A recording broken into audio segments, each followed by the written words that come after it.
Hello, everyone, and welcome to In Time. And let me just double check. I want to make sure. Yeah, once again, we're going to check if they could let me know if they have audio over. If they're picking up the audio, I would appreciate that.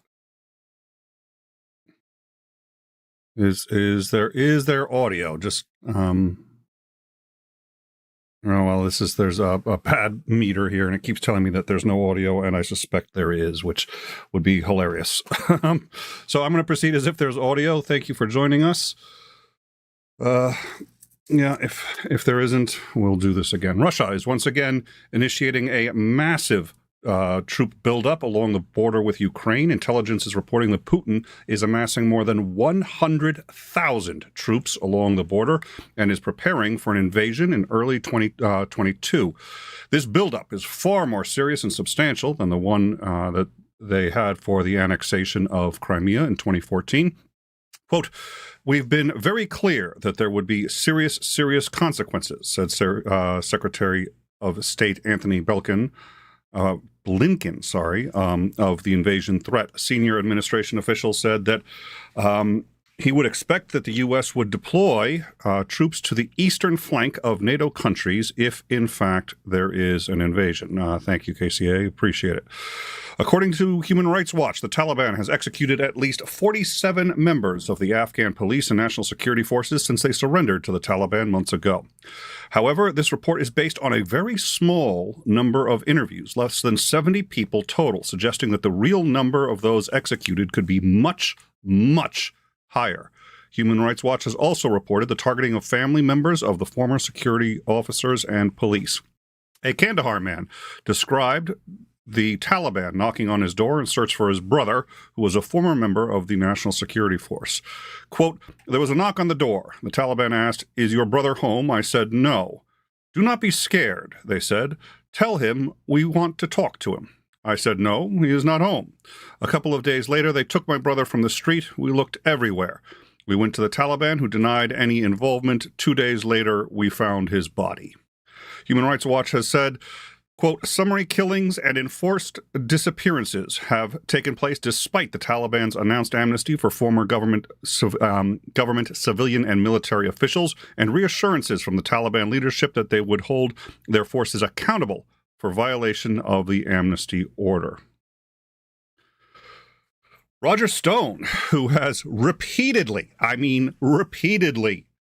denied having any involvement or role in the January 6th attack on Congress, denied even knowing of it, has now said that he will not testify before the January 6th Commission, pleading the Fifth Amendment and citing his right to avoid self-incrimination.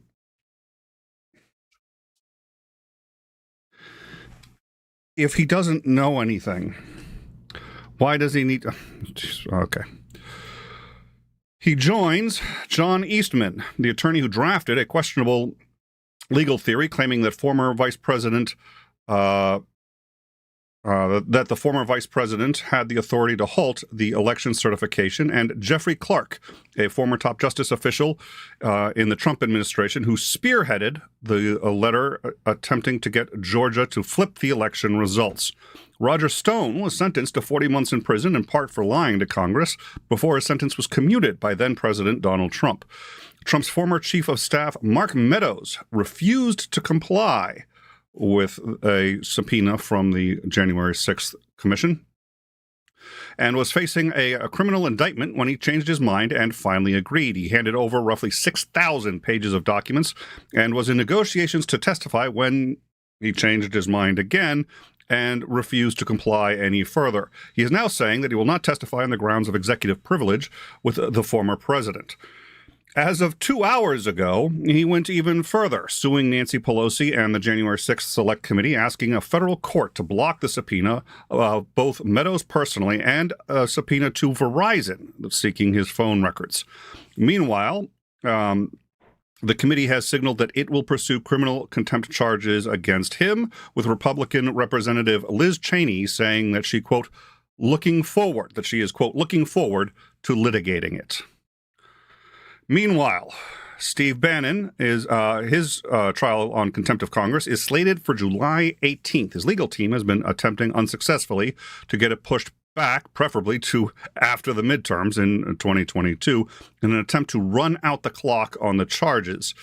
Congressman Ted Lieu of California has expressed concern that the committee should be allowed, that the committee has not been allowed to enforce its own subpoenas, saying, quote, "It is meaningless if witnesses can drag out the timeline." And that is actually how he said it. Meanwhile, the New York Times appears to have traced Omicron patient 0 in the United States. Now, the first reported case was in San Francisco, but in fact, patient 0 at this point appears to be a 30-year-old healthcare analyst from Minneapolis. This man went to New York for a 3-day anime convention from November 19th to the 21st, with roughly 53,000 people attending. Flying home on November 23rd, he tested positive for coronavirus. Still days before the World Health Organization had even given the variant a name. His infection, discovered 10 days after, the fact that it was Omicron was discovered 10 days after the conference ended and is the first known instance of Omicron spreading in the United States. They're now looking into the possibility that the conference was in fact a super spreader event. As of yet, there is not enough evidence to support that claim. However, roughly half of the 30 people that the Minneapolis healthcare analyst recalls interacting with have since tested positive for coronavirus. None of the states in which they live have, as of yet, reported whether or not it is the new Omicron variant. Patriot Front, a splinter organization from Vanguard America, which held the infamous Unite the Right rally in 2017, in which Alex Fields drove his car into a crowd of people, has... hold on one second. Sorry. Sorry about the lag. I will look into it. The Patriot Front is an American fascist organization marked by fascism, Nazism, and misogyny, and is considered one of the most active white supremacist groups in the nation. On Saturday, they held a, quote, Reclaim America rally, carrying flags, shields, and marching from Arlington National Cemetery to the Lincoln Memorial. They arrived in just large numbers of U-Haul trucks, wearing white gaiters, sunglasses, blue jackets, and khaki pants. However, a number of these U-Hauls left early before they were at capacity, stranding more than 24 of these white supremacists, as a single remaining U-Haul was forced to make multiple round trips to pick up the remaining members. We will have footage of that in about 5 minutes. Earlier this year, we reported on Pegasus, the NSO group's malware reportedly capable of hacking into nearly any phone and apparently used by governments to track dissidents, journalists, and political rivals in violation of the terms of use of this software. You'll remember this software. NSO is a Israeli organization. More on that in a minute. There is reason to believe that the software was used even by the Royal House of Saud to locate and track Jamal Khashoggi as early as 3 months before his assassination in Istanbul, and to track the investigators who were pursuing the case. NSO has reiterated that American phones cannot be hacked. We've learned that's not entirely accurate, as it turns out. Apparently, it's only American phone numbers, which is to say a number that starts with 1, the international code 1. Most Americans don't ever actually have to put that into their phone. But if your phone number starts with a 1, it presumably can't be hacked. I have no idea what on earth that 1 does. Apparently, it's a super number of some significance. Let's see. NSO has reiterated that American phones cannot be hacked, and that they give their software only to legitimate government agencies. However, we are now learning that the iPhones of at least 9 U.S. State Department employees have been hacked using Pegasus. Ostensibly, all of them had foreign numbers on their phones, so the number was not a U.S.-based number. The Commerce Department's Bureau of Industry and Security has added the NSO group to a list of entities engaging in activities that are considered contrary to the national security or foreign policy interests of the United States. Apple has filed a lawsuit against the NSO for helping its customers break into the mobile operating system iOS. NSO has reiterated that their software can only be used to track terrorists, criminals, sex offenders, sex traffickers, and human slavers, and that the Israeli Ministry of Defense must personally approve each license for NSO and does so only when they are deemed to be used for those purposes. However, we can confirm, as we did before in an episode that you'll find already linked in the description where we talk about this software and it first came to light what it is, what it can do, and how it's already... Most of these requirements appear not to be followed at all, and there's no accountability that we can tell. But at any rate, we do know that Saudi Arabia, the UAE, and Mexico all have licenses of the software, with the Mexican government already admitting to abusing the software and likely doing it to kill dissidents, as has Saudi Arabia and the UAE. So that is the rundown. That's been this week. So let's cover a couple of quick things. First, we're going to show some footage and play some audio of the rally. It's arguable as to the. We're going to play it. It can be a little triggering. We're playing it because I think you need to see what hatred looks like and sounds like. So we're gonna play this footage. This is the. What was it? The Take America, Reclaiming America event by the Patriot Front, which is a splinter organization and or just a rebranding of Vanguard America. So this is them earlier this week, Saturday in Washington, D.C. Let's see what... Oh. To replace evil justice in the hands of a tempestuous mob of would-be warlords and useful idiots.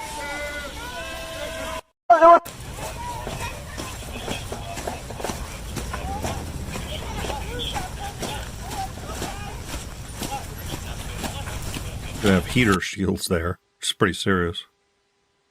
Apparently they were made of plastic.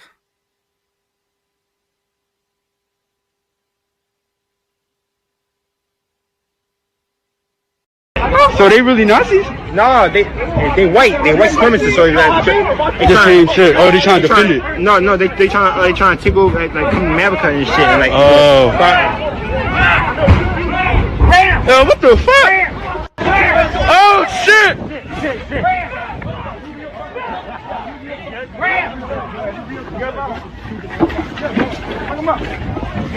Yo, fuck him up! These niggas start hopping out the back of the truck.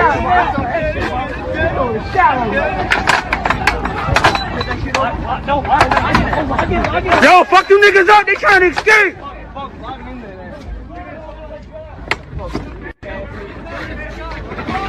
He's that bitches!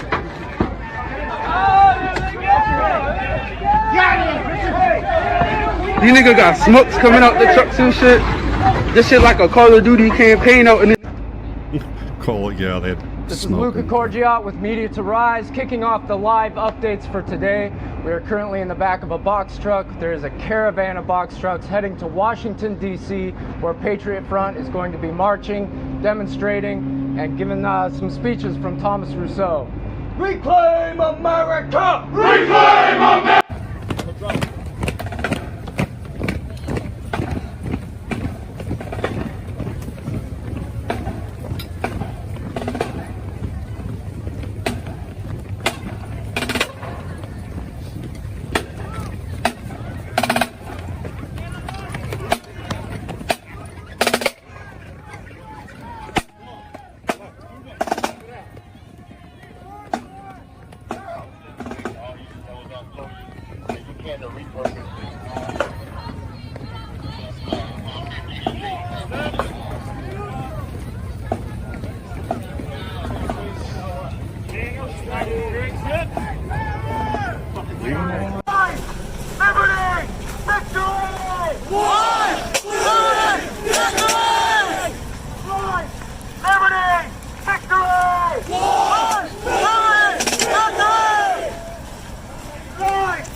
to replace evil justice in the hands of a tempestuous mob of would-be warlords and useful idiots.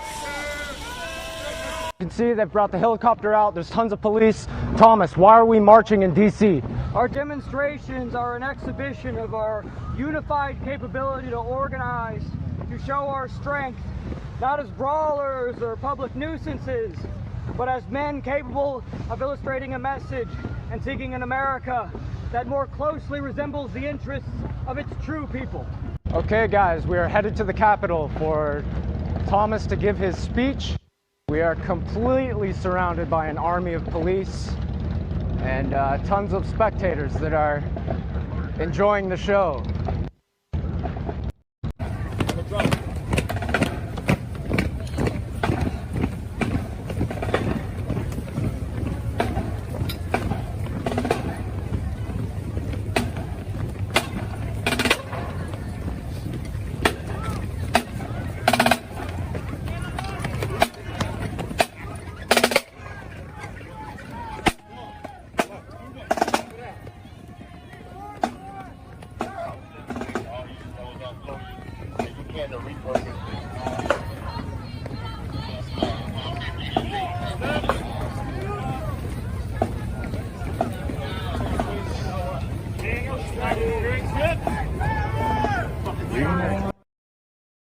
All right. So, yeah, combination of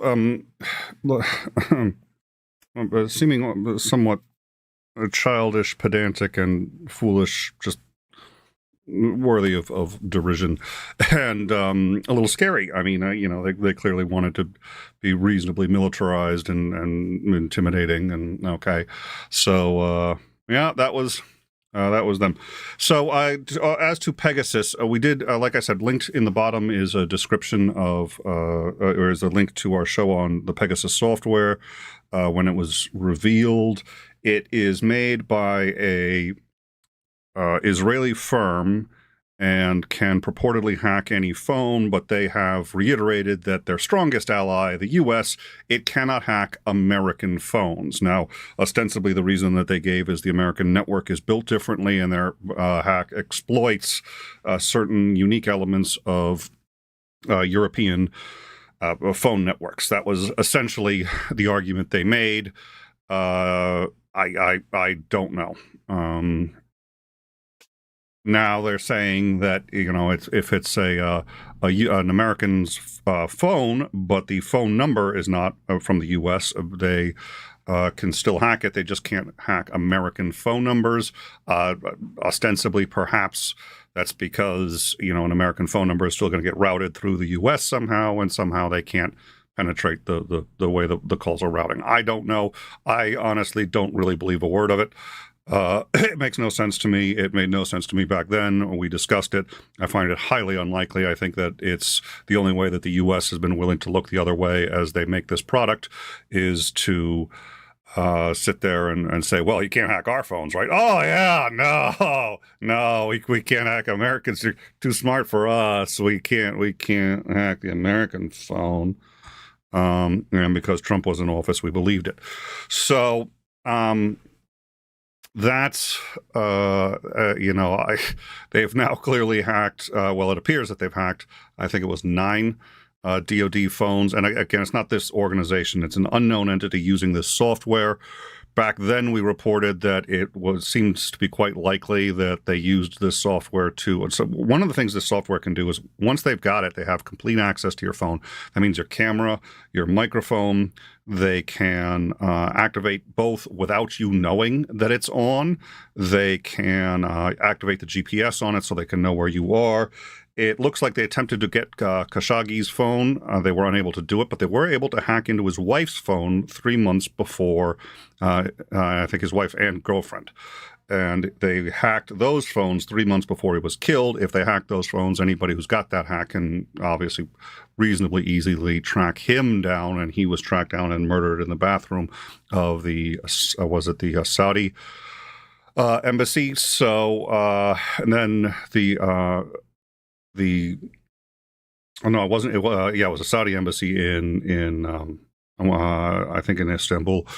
So there was an investigation, and the investigators had their phones hacked, meaning anyone who had access to that could hear the current status of the investigation if they're transmitting it over that phone. We know of journalists that have had their phones hacked, and we have a list of, I think it was roughly 50,000 numbers, if I remember correctly, 50,000 telephone numbers that looked like had been hacked, and many journalists and human rights advocates were on that list. So it's pretty scary, and they won't tell us, the Israeli government will not tell us who has these licenses. They say only that it's reputable governments and agencies representing those governments. So, that's all we know. But like I said, we did a whole show on it.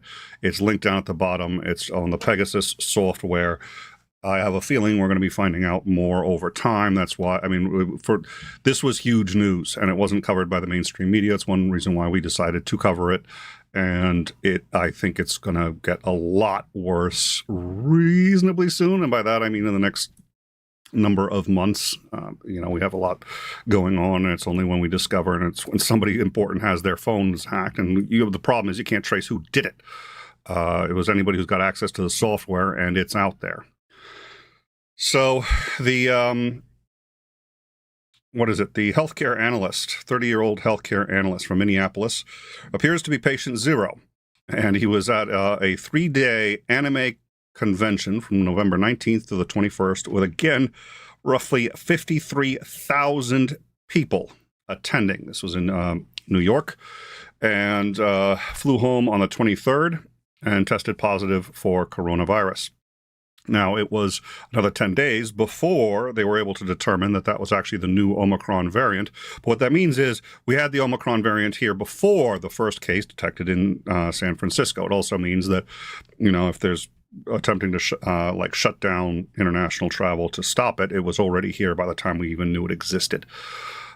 Which was always going to be a possibility. There are people who say, well, then you shouldn't be shutting down the airport, stuff like, yeah, you still stop the spread of, you still slow the spread of it dramatically.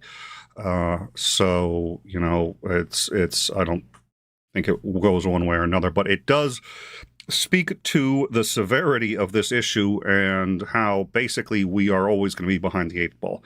By the time we've detected it, it's going to be in multiple places. This is the problem with South Africa. Right now, people seem to be blaming South Africa for this variant, and they want to call it the South African variant. It's not because it originated in South Africa. We now know, and already suspected when we first detected it, that it didn't actually start in South Africa. It's just South Africa has an extraordinarily aggressive detection system. They find these things very quickly. They are quite serious about it. They are rewarded for their earnestness by being blamed for what they find. We are literally shooting the messenger on this. South Africa found it first. And for that, I think the world owes them at least some debt of gratitude. Now we know what to look for. We're looking for it. Again, we found it in San Francisco. I think it was a couple that had come from South Africa. So it looked like, well, hey, we've got it. Nope. It looks like it's been here already for several days before we had even heard of it. And if it was being spread around at the anime conference with 53,000, we are potentially looking at a super spreader event there. I think it's going to be at least several days, maybe a week or two, before we have enough people to get sick, test positive, and we do contact tracing to figure this out. But we've seen super spreader events for 20 or 30 people at or near the White House. This is 53,000 people, and it's a small sample size, but this guy could remember speaking with 30 people, and half of them have tested positive for coronavirus. And again, we don't know which one, because those states have not yet done the analysis. It requires I think it's an RNA sequencing analysis to determine whether or not it's Omicron. So they don't know yet, but it looks like at a minimum it's very possibly a super spreader event, and possibly an Omicron one. If Omicron is as contagious as the initial data seems to suggest, it's going to spread much faster at an event like that than COVID wild type or even the Delta COVID a lot faster. If it's as bad as it seems to be, again, we're dealing with small sample sizes, so it's we don't know, but it's I think we're going to find out pretty quick with this one. So shoot the messenger because there is no one else we are willing to blame. I'm willing to blame Trump. I'll blame Trump. I can do that. I will take one for the team. I will blame. I'm just going to. Very little I will not blame Trump for. Maybe Israel found a back door. I don't think it's a back door. But what it is, one of the interesting things about Pegasus is it does not require user interaction to hack. A lot of the most advanced hacking that allows you to control a phone do require at least a single click from the user. You have to do some kind of phishing scam and get them to just click something, whatever it is, a link. You need to get them to click it, and then you can control the phone. This one doesn't require that. It's one of the more unique ones in that way. So, all right. So we've covered Omicron. That we're gonna stay on that. I think we're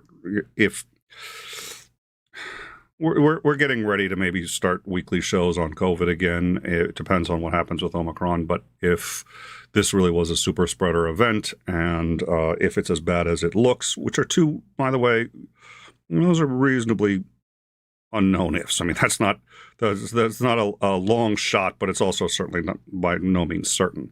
But if that, I think we're going to be looking at just imagine Delta, but far more contagious and perhaps more lethal.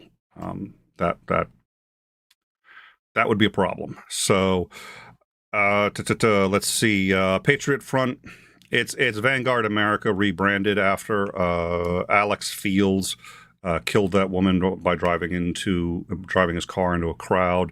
They wanted to rebrand. Whether it was really rebranding or they split over some ideology, nobody. It's really hard to say. It doesn't matter. They're close enough in idea. It's not like they said, maybe we should give up this whole whites are better thing. This country should belong to white people, and we hate let's just give that up. No, they didn't. There wasn't a market change in ideology. So it's Patriot Front claims to be a different organization, but at most it's a splinter group from Vanguard America. It's possibly nothing more really than a rebrand. It's somewhere in between the two. They are fascists, and they are Nazis, and they're neo-Nazis to be precise, but. I don't think there's much that you can say about them that you can't figure out just by watching that.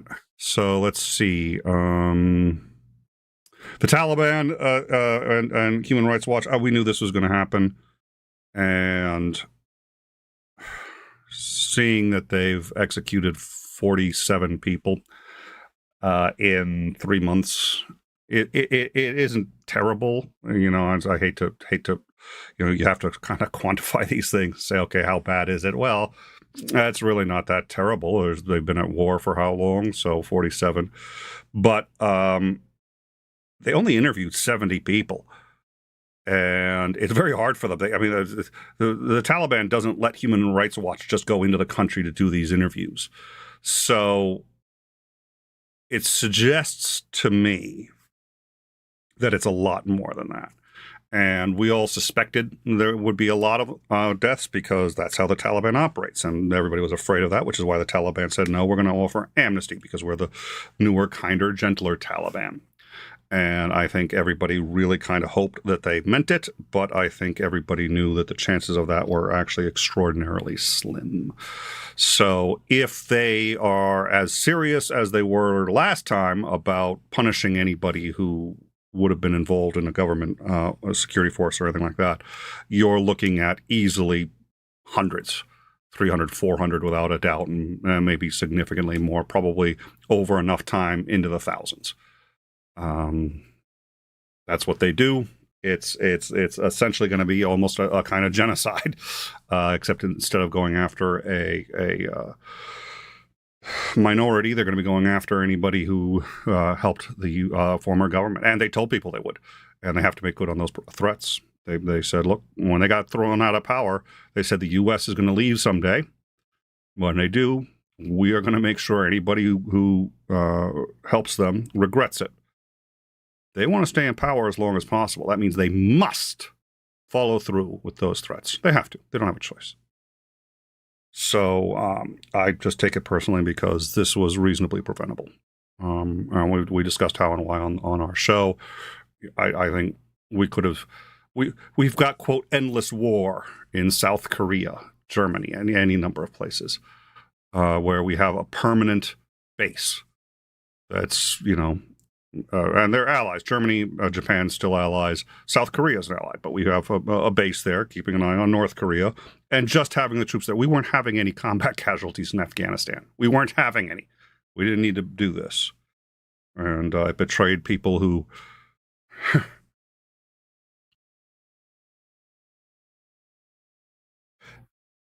We betrayed people who trusted us and people who put more on the line for this country than most Americans that I know. And let's not pretend that they didn't do it for themselves and for what they thought their country could be. But they had faith in ours, and more faith than I've had since Trump was elected president. We've paid for that by dying and by having their families killed. So I think it's worth noting. And the Russian buildup, we're going to keep an eye on that. We're looking into also having a military advisor that we can have on regularly that would be able to help us understand what's going on, and if anything happens, to try to keep that in context. In context. So, that's our usual shtick. We'll usually have somebody on, so look for our usual coverage if and when that happens. So I think that's about it. I'm going to quickly run down the live chat, and then I think we're done. I don't think I missed anything.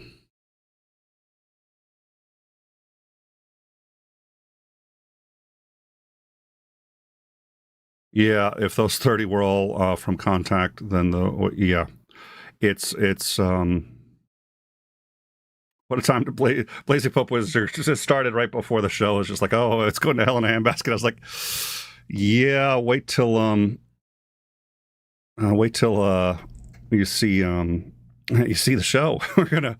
This isn't sort of the height of the worst of it when we had both COVID and the protests / riots in 30 to 60 cities in the U.S. So, but I'm the Omicron variant has me concerned, and I think it's one of those that everybody needs to essentially go back to their precautions from even before they were vaccinated. We don't know. Oh, Joe, how are you? Hi there. Yeah, sorry, I fell asleep. No worries. No, why? Oh, great. Yeah, you were watching the show and fell asleep. Thanks, Joe. You had to insult me first thing as soon as you come on. Yeah, I laid down to read earlier and I fell asleep. Just got up a little bit ago. And I was like, oh crap. Oh no, yeah, no worries. We did a rundown, but I can quick it. And then as Andring is saying, we missed the biggest story. I actually had it on auto so that you could just log in without me having to do anything too. So you surprised the living daylights out of me. Did you Did you cover Dan Crenshaw's comments? No. Well, tell us about that. Okay, so Representative Dan Crenshaw, a Republican from Texas, and he's very, Trump. But what's interesting, he was speaking to an audience of Republicans and other conservatives, or passes for conservatives any of these days, and basically he went after the Freedom Caucus. He called them grifters. He said there's grifters in our midst, and he made the point that when it came to actually voting, Adam Kinzinger's, persona non grata now because he voted to impeach Trump and all that. But he actually voted with Trump like almost 99% of the time, whereas the Freedom Caucus, if you stacked, what percentage each person did, they're actually near the bottom because in a lot of cases they miss their votes. They don't care about legislating. They're just there to do, for whatever their grift is. And he called that out, and I was pretty stunned. But so, I think that's kind of interesting to see that happening. Because again, I don't like obviously I didn't like Trump's agenda either, but I would rather have it where where in Congress they're debating the merits or demerits of a particular thing and not have people who are there to throw, lob grenades and cause trouble. Because that's, it's deleterious to our democracy. In fact, he said we've been hearing lies. So he basically called them out on lying. Basically, they're making shit up and they're trying to scare people. Yeah, it's rare to see anybody doing that of their party. But I think in particular that it's been so egregious on the right for so long. It's amazing that there are people, and it makes me, I've never been a fan of Mitt Romney for any number of reasons, but the fact is he was not direct about it, but he made it clear that there was a problem and that he was not going to be a part of that problem. Kane was a much more direct about it and just torpedoing the Trump agenda in part because it was the Trump agenda, because he's like, we're not going to let you do this. So I do. It's weird watching people who I always actually did have at least some respect for, because even though they were Republicans, I thought at least they had integrity. But it's weird watching them all of a sudden in some ways become a lion of the senator of Congress, because they're standing up to the furthest extremes of their own party and saying, wow, I'm going to really miss these guys. It's like, I miss George W. Bush. I mean, I genuinely miss George W. Bush. I'm like, bring him back. I'll vote for him. I really will. Yeah. Well, I won't go that far. I guess I'll say, because I thought he was atrocious, but on the flip side, I would rather deal with him than the Freedom Caucus. Because at the end of the day, and I was talking with some other liberal friends, that whatever, obviously I thought George Bush was a disaster on policy across the board. But at the end of the day, George Bush loves America. I don't think he knew how to lead America. I don't think he knew what the right policy should be. But he wasn't, he actually cared what happened in the United States. Yep. I don't really think that some of these grifters, I don't think they really actually care. They've got their own thing. They want the U.S. to be a theocracy and a right-wing theocracy, and they don't give a damn about the rule of law. They don't care about democracy. They don't care about any of that stuff, and they're very dangerous for that reason. We made the point a while back, when Trump was not removed, and then after the 6th, when there's lots of Republicans that are basically trying to act like that insurrection wasn't an insurrection, that that couldn't have happened in the Republican Party 20 years earlier, because there were too many that believed in the system, even if they weren't happy with getting, they weren't getting their way, but they still believed in the system. And these people that are there now, a lot of them don't believe in the system. They don't believe in democracy, and they're dangerous. So I was glad to see someone who's pretty far right actually call them out, because that's the only thing that's going to make it. They're not going to listen to us, because of course, no matter what we say, no matter how even how centrist any of us might be, we're some like crazy, communist or whatever they're going to call us. But to have it come from someone that far to the right and say, nah, those guys are charlatans and they're grifters and they're not really here to legislate and make America better. Yep. No, I think that's true. And I think it's one of those things. We've reached a point where the only one who can police them is going to be their own. And, we have to deal with, it's when we were talking about Muslim extremists, the only ones who can start to police Muslim extremists are moderates in the Republicans, moderates in the Muslim world, and it's they have to police their own, because there's only so much that those on the outside can do, and so.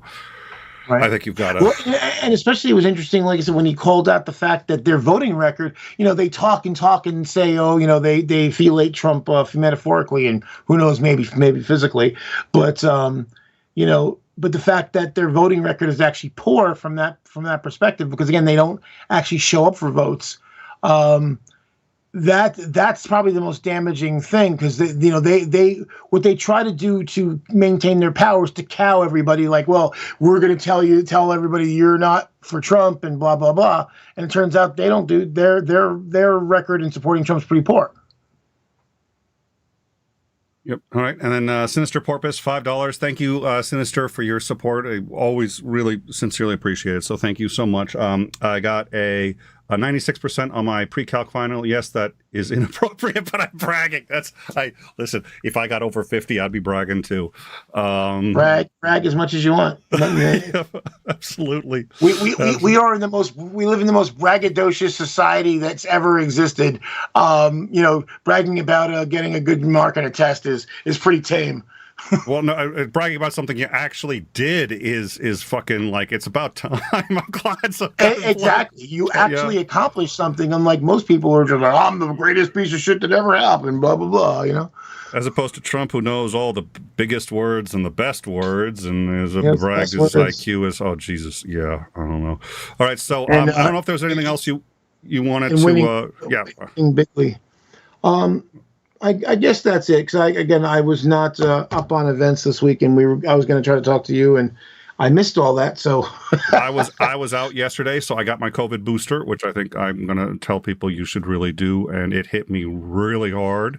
And then I've been sort of on and off today, but if I'm medicated, I can function. So it's like we did do a show yesterday, but today I'm like, okay, take some meds, we'll do it. So thank you all for putting up with me, and thank you. Yeah, sorry we missed it. I think we both, we've both been burning the candle at both ends on our own stuff. So I guess Jake 4D asked if we covered the Oxford shooting. I don't know if you had or not. We haven't. We had talked about it previously. I mean, I think I'm ambivalent about it. I mean, I think most people know. I mean, at this point, it looks like, there's been a little misinformation, which has been a little scary. One of them is, I shit you not, I heard this a couple of days ago. Somebody had come up to me and said, wow, I can't believe the parents, they're horrible, right? I said, yeah. It's like, so, after the shooting, like texting the kid, can you believe that? I was like, well, they was probably covering their ass. But how do you cover your ass by saying, hey, next time, honey, just don't get caught? I was like, wait, what? It's like, yeah, that's what they texted to their kid after the shooting was, hey, hon, next time don't get caught. I was like, that's not what they did. Whoa, you are conflating events. No, back up. They're like, yeah, I swear they texted that. Yeah, they texted that the day before on another thing, which is related to the, oh boy. So, I mean, I'd like to try to prevent some misinformation out there, but I also, I don't know, yeah, it's a school shooting. We've seen too many of these. It's unique it's got one thing that's unique about it that I really like, which is they're going after the parents, and it looks like, and I'd be a little surprised at this point if they don't go after the school on some level. I've heard a few good arguments as to why the school's got at least one or two issues, not the least of which is, and this one really bothered me, where they said, we want you to take your son home today. And, let me rephrase that. I think what they said was, your son can't stay in school. And they said, well, we're not taking him home. Well, that's fine. They don't have to. That's when you call Child Protective Services. If you think he's a danger, you send him home. They were trying to send him home, and they said no. Well, then Child Protective Services, because he's got no home to go to, but he can't stay. Well, right, but you gotta look at the timing too. So they had this parents in the school earlier that day and said, yeah, take him home, and they wouldn't. I don't know that they could have. The machinery works very slowly, and I don't know that they could have gotten CPS out there in time. So I think that I think going after the school for that, I don't think is necessarily kosher. But the thing is, the school has been raising the red flag for a while. So I don't see the school really that liable as far as that. They seem to me that they were trying to get at the core of the problem without being alarmist, because the fact that the kid was troubled doesn't mean he was going to necessarily go out there and shoot a bunch of people. So. Well, yeah. So the timeline, just because and my ass the text. Okay, so the timeline was he got a gun. His parents gave it to him for Black Friday. They bragged about how he was enjoying it and playing with his new gift and yada, yada, yada. He then on the day before the shooting was caught on his phone looking up for ammo on his phone. The school notified the parents, and his mother texted him and said, it's okay that you did that. Just next time, don't get caught. Then the next day they found a picture that he had drawn of him shooting 3 people at the school, 3 students, and another bullet going off about to hit somebody else, and then saying something like, the world is meaningless, please help me, please stop these thoughts, yada, yada, yada. They confronted the parents with that and said, you need to take him home now. And they said no. He stayed at the school and literally an hour later shot up the school. So, well, that's what I'm saying. Like, even if they had called CPS, chances are CPS would not have shown up and taken the kid out in that hour time frame. So I think blaming the school is out of bounds in this instance. All right. Yeah, I'll have to see. Nate did a video on it, and I'm curious to see what his take on it is. But at any rate, at a minimum, I'm glad to see that the parents are being held accountable, and they're getting I think it's man 1 on every one of those counts, both of them, and now what is it? Whatever it is when you flee. Sorry, I'm still not. Yeah, well, and that's the other thing too. I mean, they tried to say that they weren't fleeing. It's like you did a whole bunch of things that look like fleeing, not just one thing, but a whole bunch of things that look like fleeing. And the other thing too, I'm glad they're going after the parents for one big reason. Every time something like this happens, some of us call for some sort of tighter gun control, and the gun control people say now's not the time, it's not the appropriate response, whatever. And their thing is always, well, we don't need new gun laws, we just need to enforce the laws on the books. Okay, so if we start holding parents accountable for what their children do and really make it stick, and just do that every single time, then that might have an impact. And maybe people will start thinking twice about, giving their underage children, access to weaponry and all that. See, now the thing is about buying bullets. See, that in and of itself, I mean, if he has a gun that he can use and he likes to target shoot, looking up ammo that's not necessarily unusual. It's only that's something that retroactively seems really bad, or you might give you pause to say, okay, well, let's just keep an eye on it, but that's not something that's in and of itself alarming. But if we basically, but to go back to what I was saying though, if you really start nailing parents to the wall, you provided a gun, you didn't maintain it, you didn't make sure that it wasn't going to be used for violence, and the law allows us to hold you accountable for your minor child, we're going to do that every time. And I think I got to think that that's going to have eventually some sort of some impact on parents with children who have guns.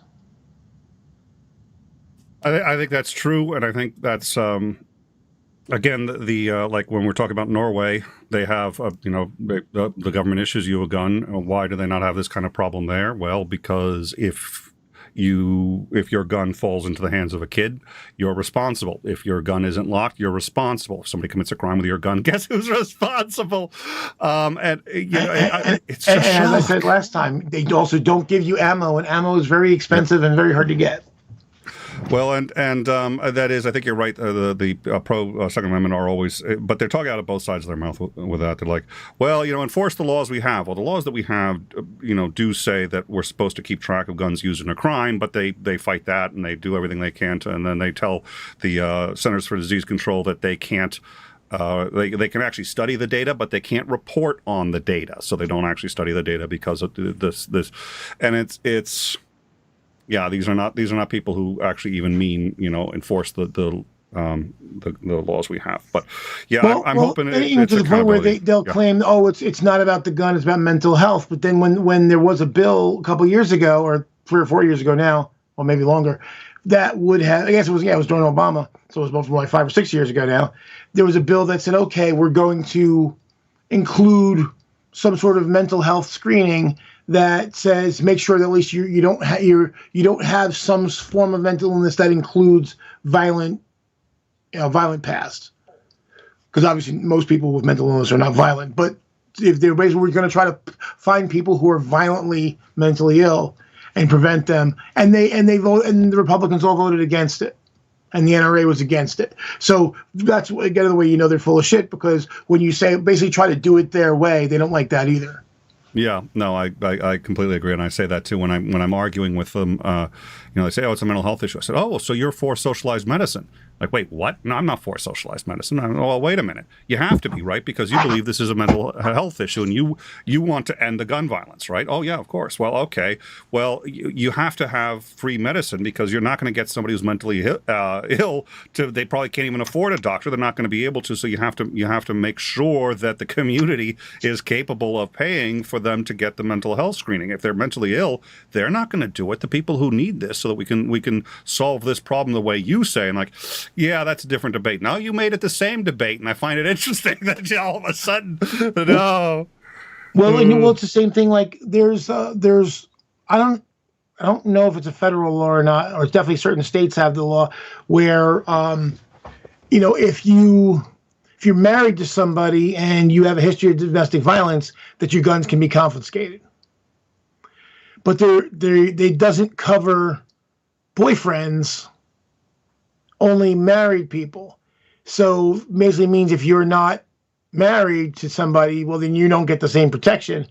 And so when there was a bill to kind of bridge that gap and say, no, if you have a domestic partner, whether you're married or not, and you have a history of domestic violence, and your gun, depending on if you cross a certain threshold, your guns can be confiscated. And again, the gun people all voted against it. Yeah, and the ballistics tracking also just boggles. Oh God, there's a million laws that we could enforce if the NRA didn't. And it's the NRA that ends up shooting, and the gun show loophole, which we've tried to close, and they're like, no, you can't close. Oh, give me a friggin' break. All right. Well, was there anything else? I haven't seen anyone else in the live chat who wanted to cover anything. We did cover. I don't know if you know about this one, but the only other, it looks like Omicron patient 0 was in fact not from.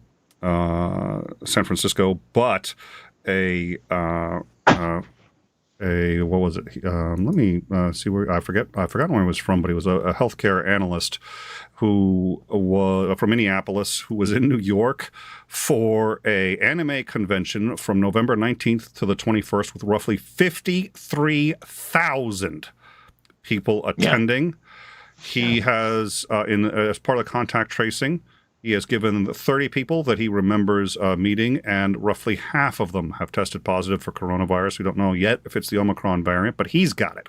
So he appears to be the first one who's got it, which means he got it and tested positive for COVID with it before the World Health Organization, the day before the World Health Organization even designated Omicron, meaning before, when we did our show saying, okay, this is what we're doing to lock it out and keep it out of the country.